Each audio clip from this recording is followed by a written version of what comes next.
Good morning. स्वागत करते हैं आपके अपने चैनल मैथ्स विद आरटीएस पे। आज हम लोग पढ़ेंगे प्रतिशत। तो सबसे पहले प्रतिशत के कुछ बेसिक कॉन्सेप्ट होते हैं, हम सबसे पहले उनको देखते हैं। तो सबसे पहले हमें पता होना चाहिए कि प्रतिशत निकालना और प्रतिशत में बदलना कैसे सीखा जाता है। तो जैसे लिखा है, कोई वैल्यू लिखी, जैसे प्रतिशत में लिखा है 20%, 20%। अब इसको अगर हमें भिन्न में बदलना है तो याद रखिएगा कि अगर कोई संख्या प्रतिशत में दे रखी है, उसे भिन्न में बदलना है तो उसको 100 से डिवाइड करा देते हैं। उसको 100 से डिवाइड करेंगे। अगर प्रतिशत में संख्या लिखी है, उसे भिन्न में बदलना है तो 100 से डिवाइड करा देंगे। इसको कट करेंगे, 2 1 जा और 2 5, तो कितना मिला 1/5। कहने का मतलब है कहीं पर अगर 20% लिखा है तो उसे हम लिख सकते हैं 1/5 भिन्न के रूप में। इसका मतलब क्या होता है? इसका मतलब है कि जो 5 का 20% है वो कितना है, 1 है। मतलब कोई भी चीज़ 5 है, उसका अगर हमें 20% चाहिए तो हमें कितना चाहिए, उसका 1 रुपया। मतलब 5 रुपये का 20% कितना हुआ, 1 रुपया। अब देखिए, अगर हमें इसी भिन्न को प्रतिशत में बदलना हो तो जैसे लिखा है कोई भिन्न कि 4/5 कहा जाए हमें कि इसे भिन्न, इसे प्रतिशत में बदल कर दिखाइए। तो जब प्रतिशत को बदलते हैं भिन्न में तो 100 से डिवाइड कराते हैं, और जब भिन्न को बदलते हैं प्रतिशत में तो 100 से मल्टीप्लाई करा देते हैं। 5 1 जा 5, 5 2 जा और 24 जा 80। तो कितना प्रतिशत हुआ, 80% हुआ। अब देखिए यहाँ पे क्या है, यहाँ पर कह रहा है कि जो 5 है उसका 4 कितना प्रतिशत है, 80% है। अब चाहे 80% को लिखोगे फ्रैक्शन में तो ये वैल्यू मिलेगी, और इस फ्रैक्शन को परसेंटेज में लिखोगे तो ये वैल्यू मिलेगी। इससे होता क्या है वो भी हम आपको समझाते हैं। 2 चीज़ें क्लियर हुई, ठीक है। नेक्स्ट टॉपिक पे चलते हैं हम लोग। वो देखिए, क्वेश्चन कभी कभी आता है कि 2/3 ऑफ 20%, बताइए कितना हुआ 2/3 ऑफ 20%, या 2/3 20% का कितना है।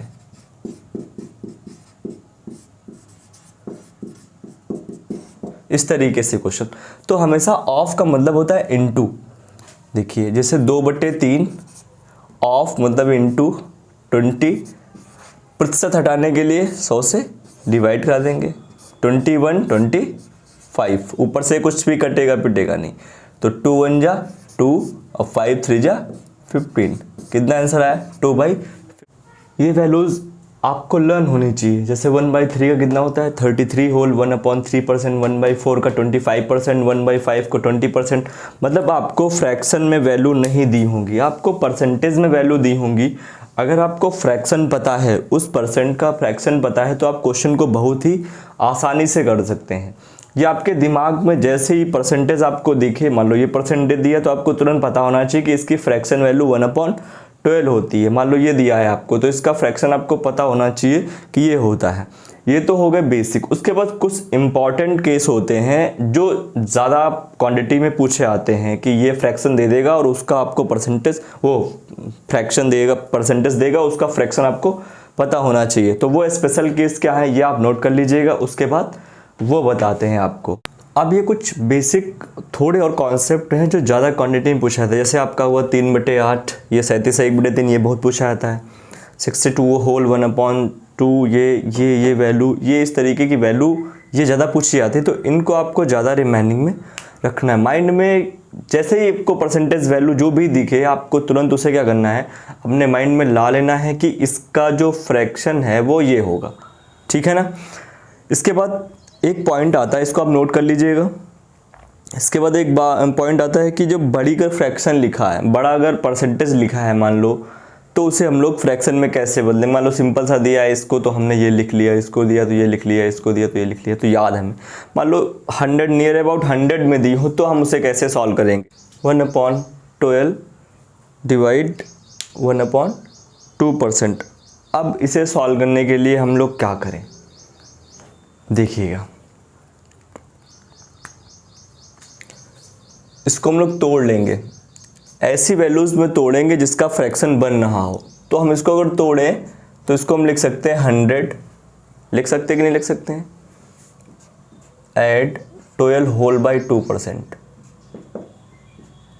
इसको अगर आप ऐड करेंगे तो आपको कितना मिलेगा, यही मिलेगा, ठीक है। उसके बाद हम लोग देखते हैं 100% का कितना होता है, 1 होता है, सभी को पता है। 100% अपने आप में फ्रैक्शन में कितना होता है, 1 होता है। और 12 होल 1/2 सभी ने पढ़ा है और सभी को पता भी है, सभी अभी पढ़ के आए हैं कि 12 1/2 किसका होता है, परसेंटेज में फ्रैक्शन वैल्यू इसकी क्या होगी, 1/8। सॉल्व कर लीजिए, 8 1 देन 9/8, ये इसका फ्रैक्शन वैल्यू है। तो अगर हम ऐसे नहीं बता पाते तो इसे हम तोड़ लेते हैं। ज़रा एक और क्वेश्चन देखते हैं, 166 2/3%। बिल्कुल सेम ऐसे इसको भी तोड़ लेंगे, 100% प्लस 66 2/3%। देन इसका आंसर कौन बताएगा, तो 100% का सभी को पता है 1 होता है, और ये किसका होता है 2/3 का, अभी पीछे बता के आए। तो 1 प्लस 2/3, तो 3 बन जा 3, और ये कितना होगा आपका 5/3। तो इसकी फ्रैक्शन वैल्यू कितनी हो गई, 5/3। इसी तरीके से कोई भी डिजिट है हम उसका बता सकते हैं। क्वेश्चन देखिए क्या कह रहा है कि एक मजदूर की आय में 20% की कटौती की गई, यदि उसकी आय पुनः बराबर लानी हो तो उसकी आय में कितने प्रतिशत की वृद्धि की जाए। तो देखिए कटौती कितनी की गई, 20% की। अब हमें पता है, अभी आप लोगों ने पढ़ा है कि परसेंटेज को फ्रैक्शन में कैसे बदलते हैं। तो 20% कितना हुआ आपका, 1/5। अब यहाँ पे समझना है कि जो ये नीचे होता है वैल्यू, ये हमेशा अपने आप में 100% होता है। जो नीचे वाला वैल्यू होता है ये हमेशा अपने आप में 100% होता है, और जो ये ऊपर वाली वैल्यू होती है ये हमेशा प्रतिशत रिजल्ट होता है। मतलब जो भी दे रखा है वो ये होता है, इसको हम लोग कह सकते हैं प्रतिशत रिजल्ट, प्रतिशत रिजल्ट। और जो ये नीचे होता है ये हमेशा वास्तविक संख्या होती है, वास्तविक संख्या। मतलब अगर कुछ भी हमको करना है वो इसी से करना होगा। अब ध्यान से देखिएगा, ज़्यादा एक्सप्लेन नहीं करना है।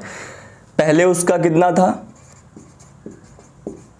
पहले और बाद, पहले आय उसकी कितनी थी 5, 20% मतलब कितना कट हो गया 1, तो मतलब अब कितनी बची होगी, अब जब कट हो गया तो कितना बचा होगा 4, ठीक है ना।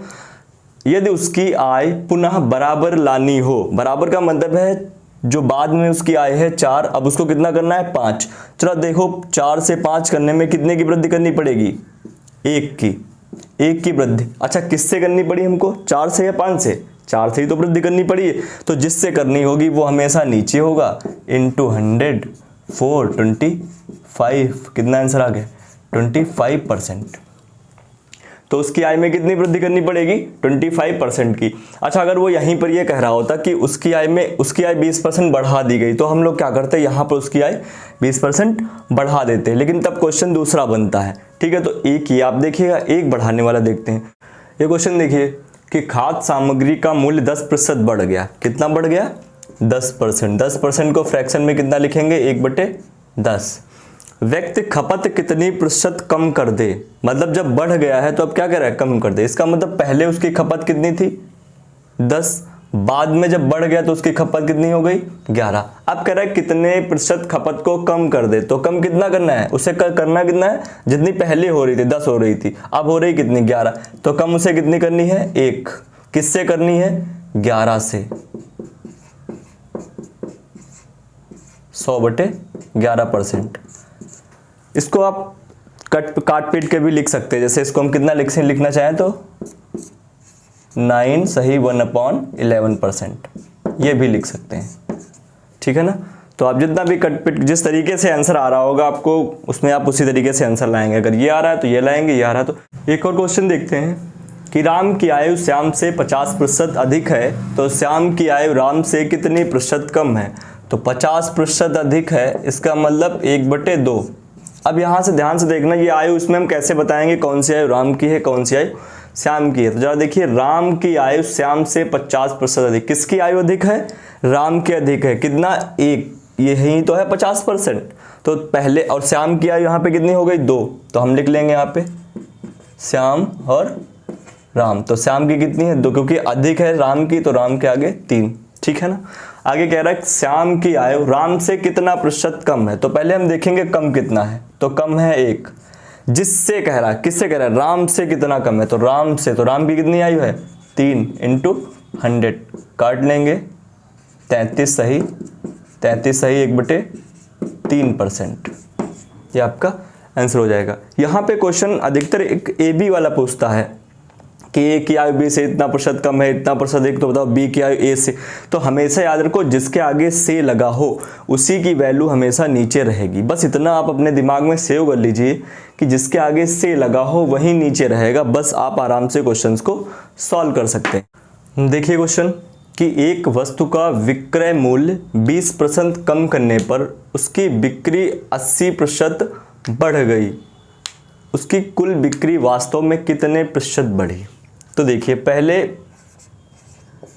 20%, कितना हुआ फ्रैक्शन 1/5, इसका मतलब पहले कितनी रही होगी 5 और बाद में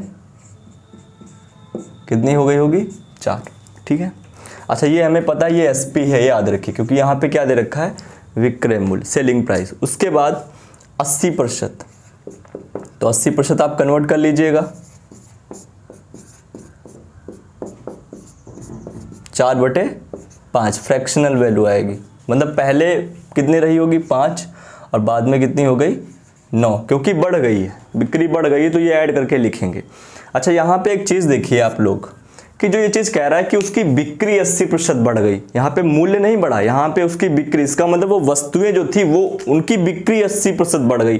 तो ये क्या है हमारी, ये वस्तुएं हैं, ये याद रखिएगा आप लोग, ये वस्तुएं हैं, ठीक है ना। अच्छा अब यहाँ से एक चीज़ देखिएगा कि अगर देखिए पहले बिक्री कितनी थी, 5 वस्तुएं थी और एक की प्राइस कितना था 5 रुपये, तो टोटल कितना हुआ 25।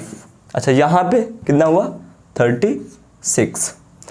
अब वास्तव में कितनी बढ़ी प्रतिशत में निकालना, जरा देखिए यहाँ से कितना बढ़ रहा है, कितना बढ़ा 11, और किससे बढ़ा 25 से, प्रतिशत में निकालना है तो 100%, 24 और ये 44%।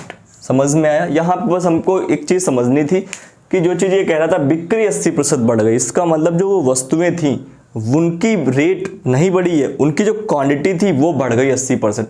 तो ये हमारी क्या है क्वांटिटी है, बस यही इसमें समझना था। इसका एक शॉर्ट ट्रिक भी है, इससे भी इजी तरीके से लगा सकते हो, ये तो इसका एक बेसिक कॉन्सेप्ट था। शॉर्ट ट्रिक कितनी है, तो हमें पता है कि परसेंटेज में जब कभी भी कुछ घट बढ़ जाए तो हमको तरीका पता है कि एक फार्मूला होता है कि ए मतलब जो भी घटे बढ़े सीधे देखिएगा कितना बढ़ा है, घटे जब घटे तो माइनस और बढ़े तो प्लस, तो 20% बढ़ा तो माइनस 20%, बढ़ा कितना है 80% तो प्लस 80%, फिर दोनों सिंबल्स का मल्टीप्लाई प्लस माइनस माइनस और दोनों डिजिट का मल्टीप्लाई 1600/14 कट हो जाएगा। यहाँ से सॉल्व कर लीजिए कितना बचेगा आपका 60, वो भी प्लस का, यहाँ से माइनस का 16 और टोटल कितना मिला आपको 44%। एक तो ये तरीका है डायरेक्ट करने का। क्वेश्चन देखिए कि एक वस्तु का दाम P% बढ़ाया गया, बाद में यह नया दाम P% घटाया गया, अगर अंतिम दाम 1 रुपया हो तो मूल दाम बताइए। तो अगर सिर्फ ये दिया होता कि P% बढ़ाया गया और P% घटाया गया तो हम लोग दूसरे तरीके से कर सकते थे, लेकिन इसमें एक नई कंडीशन दे रखी है, अगर उसका अंतिम दाम 1 रुपया हो तो मूल दाम बताइए। तो इसका एक फार्मूला होता है कि अंतिम दाम बराबर प्रारंभिक दाम या मूल दाम, इसको हम नया दाम भी कहते हैं, नया दाम या नया मूल्य, मूल दाम into 100 plus minus x upon 100। x का मतलब जो वैल्यू दे रखी है, ये जो P% घटाया गया P% बढ़ाया गया, ये जो होता है ये दे रखा है। अच्छा यहाँ से हम मान लेंगे कि माना जो उसका प्रारंभिक दाम है वो हम मान लेंगे उसका y है, ठीक है ना। अंतिम दाम या नया दाम कितना दे रखा है 1 रुपीज़ दे रखा है, इंटू 100 प्लस माइनस मतलब एक बार प्लस तो एक बार बढ़ाया गया P अपॉन 100, फिर घटाया गया माइनस P अपॉन 100, ठीक है ना। इसको सॉल्व कर लेंगे हम। तो ज़रा ध्यान देखिए, इनका मल्टीप्लाई करेंगे कितना हो जाएगा आपका 10,000, और इधर क्रॉस मल्टीप्लाई जब करेंगे हम लोग, क्रॉस मल्टीप्लाई जब हम लोग करेंगे तो ये इससे मल्टीप्लाई हो जाएगा। तो 10,000 इक्वल टू यहाँ पर देखिए y इंटू, यहाँ पे ध्यान से देखिए तो ये लिखा है a प्लस बी और ये लिखा है a माइनस बी। ज़रा ध्यान से कर देख रहे होंगे आप लोग। इसका फार्मूला क्या होता है, a प्लस बी और एक ब्रैकेट में a माइनस बी, इसका फार्मूला होता है a square minus b square. इसका मतलब 100 स्क्वायर माइनस पी स्क्वायर। यहाँ से y की वैल्यू हम लोग निकाल लेंगे। तो y की वैल्यू निकालने कितना हो जाएगा 10,000 upon 100 square minus P square. यही हमारा आंसर हो जाएगा।